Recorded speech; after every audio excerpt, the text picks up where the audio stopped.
always healthy relationships. So that's the code of trust. That's what we do in our behavior if we want to inspire people to want to align with us and want to build relationships with us. Now, for the new part, which is the book coming out in January, which is friggin' done, sizing people up. Again, it's not about sizing people up and judging. It's sizing people up and really, what can I reasonably predict you're going to do? And I came up with these 6 signs, and there's I don't have time to go into all these sub-signs and the tells I have for these things, but these are 6 behavior signs that I was basically using throughout my career to understand what are you going to do? Can we have a healthy relationship? Because these are signs I'm looking at in other people to see are going to have a healthy relationship. And number 1, vesting.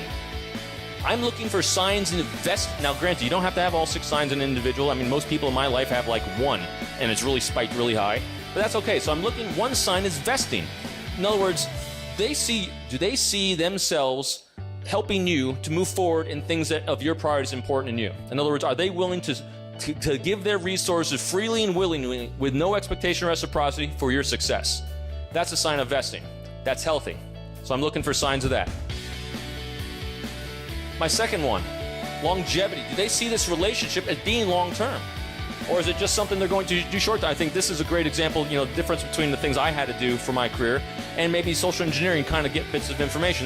There's no longevity sign when we're doing social engineering because we're trying to get limited bits of information over a short period of time. Doesn't mean it's unhealthy, doesn't mean anything else. It's just there's no sign for it. So I'm looking for longevity in someone. In other words, someone that says, hey, I'm happy to be part of your company. My lifelong goals is to, like Chris when he started social engineering. His lifelong goal was to build the company and continue to do these things. That someone's got longevity. And the things, him and I talked about back in Bristol, it feels like 100 years ago, that was science longevity because we're talking about doing things that took 10 years to manifest. And also on this first sign of vesting, anytime I ever needed anything, anytime he ever needed anything, whatever resources you need, Chris, whatever I can take care of for you, I'm there for you. I mean, I'm just even talking about getting ILF going. I mean, there's no holds barred, except legals, of course. We don't do anything illegal, nothing like that. But, so vesting, longevity. Third sign I'm looking for is reliability. And this takes a little time sometimes, but basically, can they do what they say they're going to do? Do they have the energy? Do they have the talent? Do they have the skill?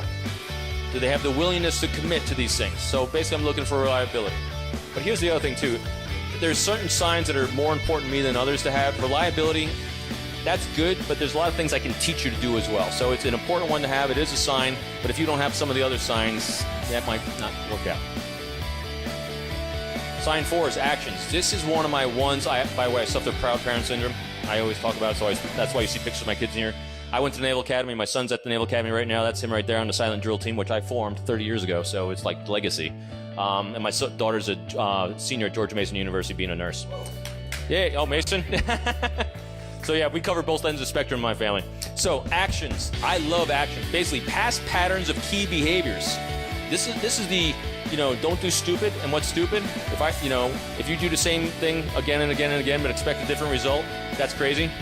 This is this one. If I can observe you in your activities, your actions, your patterns of behavior, 2, 3, 4, 10, 20 times, I now know exactly what you're going to do next time.